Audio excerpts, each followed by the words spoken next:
Hi అండి. నేను మీ నాగశ్రీని మాట్లాడుతున్నాను. ఈరోజు చిన్న టాపిక్‌తో మీ ముందుకొచ్చానండి. ఏమిటంటే ఫ్రూట్స్ డ్యూరింగ్ ప్రెగ్నెన్సీ అనే టాపిక్‌తో మీ ముందుకొచ్చానండి. వీడియోలోకి వెళ్ళబోయే ముందు నాదో చిన్న రిక్వెస్ట్ అండి. ప్లీజ్ అండి, నా వీడియోని లైక్ చేయండి, షేర్ చేయండి, సబ్స్క్రైబ్ చేయండి. మర్చిపోకండి. ఇంక వీడియోలోకి వెళ్దామండి. Fruits during pregnancy. ఈ ప్రెగ్నెన్సీలో మొత్తం కొన్ని ఫ్రూట్స్ అవాయిడ్ చేస్తూ వస్తామండి. నేను చెప్పే ఫ్రూట్స్ అవాయిడ్ చేయకుండా తీసుకుంటే 9th మంత్ వరకు హెల్తీగా ఉంటారండి. అండ్ బేబీ హెల్త్ కూడా హెల్తీగా ఉంటుంది.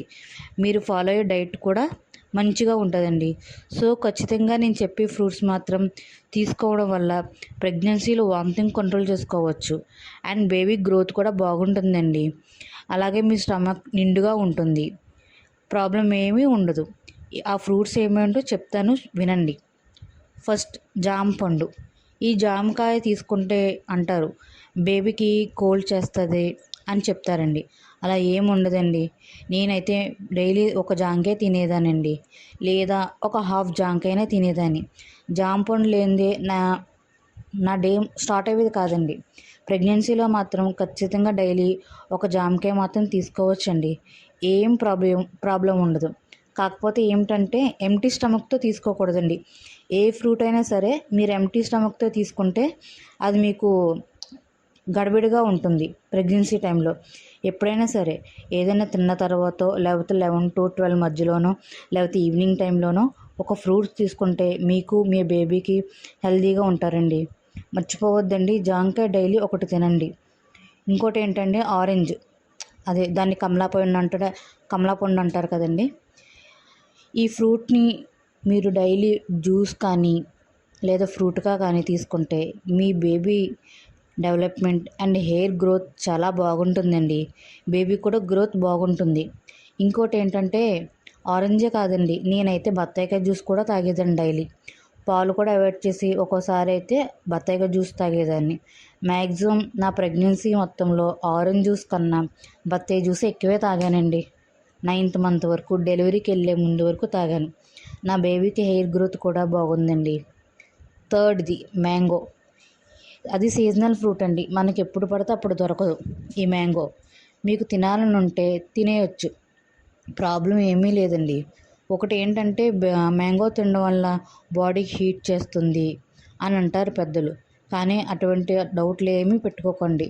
మ్యాంగో దొరికేది ఒక సీజనల్ ఫ్రూట్ కాబట్టి డైలీ ఒక ఫ్రూట్ తీసుకోవచ్చండి, ప్రాబ్లం లేదు. మీరు తినే ముందు ఒక అరగంట చన్నీళ్ళల్లో కాయలు పెట్టి కొంచెం సేపు ఆగాక తినొచ్చండి. అలా అని పుల్లటి మామిడికాయలు ఉప్పు వేసుకొని తినకూడదండి, అది మీకు మంచిది కాదు. ఈ మ్యాంగో వల్ల యూజ్ ఏంటంటే బేబీకి బోన్ గ్రోత్ బాగుంటుందండి. అలాగే బేబీ స్ట్రాంగ్గా కూడా ఉంటుంది, హెయిర్ గ్రోత్ కూడా బాగుంటుంది. కానీ మ్యాంగో మాత్రం తీసుకోవద్దు, అది మీకు మంచిది కాదు, మీ బేబీకి మంచిది కాదు. ఫోర్త్ వన్ ఏంటంటే అవకాడో చాలా కాస్ట్లీ, కానీ ఖచ్చితంగా ప్రెగ్నెన్సీ మొత్తంలో తీసుకోవాలండి. నేను మాత్రం అయితే ఒక వారానికో నెలకో అవకాడో జ్యూస్ కానీ లేకపోతే అవకాడో కానీ ప్లెయిన్గా తినేదానండి. చాలా బాగుండేది. అవకాడో తీసుకోవడం మూలంగా మీకు వామిటింగ్ సెన్సేషన్ కూడా తెలియదండి. దానివల్ల యూజెస్ ఏంటంటే మీకు దాని టేస్ట్ చాలా బాగుంటుంది. అవకాడో వల్ల బేబీకి గ్రోత్ బాగుంటుందండి. దానివల్ల బేబీ వెయిట్ కూడా బాగుంటుంది. కొంతమంది బేబీ వెయిట్ తక్కువ ఉన్న వాళ్ళు కూడా మీరు అవకాడో తీసుకుంటే చాలా మంచిదండి. కాకపోతే ఏంటంటే చాలా కాస్ట్లీ కాబట్టి ఒక నెలకో లేకపోతే 2 monthsకో ఒక ఫ్రూట్ తీసుకోండి అవకాడో. మర్చిపోకండి, అవకాడో మనకి ఎక్కడ పడితే అక్కడ దొరుకుతుందండి. లేదా రిలయన్స్ మార్ట్లోనో కొంచెం డీమార్ట్లోనో ఫ్రూట్స్ దొరుకుతాయండి, ఖచ్చితంగా తీసుకోండి. ఇంకోటి ఏంటంటే నేను డైలీ దానిమ్మకాయ తినేదానండి అవాయిడ్ చేయకుండా. ఈ దానిమ్మకాయ తినడం మూలం కూడా మంచిదండి. బట్ ఖచ్చితంగా ఏంటంటే ఈ 4 ఫ్రూట్స్ మాత్రం మీ ప్రెగ్నెన్సీ డ్యూరింగ్ టైంలో అవాయిడ్ చేయకుండా తింటే మీకు మీ బేబీకి హెల్తీగా ఉంటారని చెప్తున్నానండి. థ్యాంక్స్ అండి. నా వీడియోని లైక్ చేయండి, షేర్ చేయండి, సబ్స్క్రైబ్ చేయండి. రేపు ఒక మంచి వీడియోతో మీ ముందుకు వస్తానండి. Bye friends.